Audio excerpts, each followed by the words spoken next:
Hello everyone, আজকে তোমাদের সাথে আবার একটা ওয়াটার ডিনারের ভিডিও শেয়ার করব।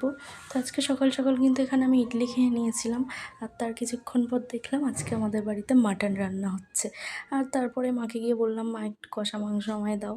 তো আমি খেয়ে নিয়েছিলাম ওটা। তারপর দেখলাম এখানে মাছের ঝোলও হয়েছিল, আর মাছের ঝোলটা কিন্তু ভীষণ টেস্টি ছিল।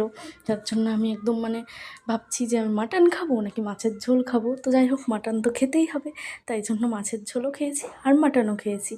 তো মাছের ঝোল দিয়ে খেয়ে তার কিছুক্ষণ তারপর কিন্তু মা এখানে আমাকে দিয়ে দিয়েছিল মাটন, যেটার জন্য আমি ওয়েট করেছিলাম। মাটনটা দিয়ে খাওয়ার পরে মাকে বললাম একটু চর্বি দাও, আমার চর্বি ভীষণ ভালো লাগে খেতে। তারপর চর্বি দিয়ে খেয়ে নিয়েছিলাম। আর দুপুরবেলা ভাত টাত খাওয়ার পর একটু ফল খাই, তো এখানে কলা খেয়েছিলাম আজকে। আর তারপরে কিন্তু ডিনারে আমি এখানে রোল বানাচ্ছিলাম আজকে।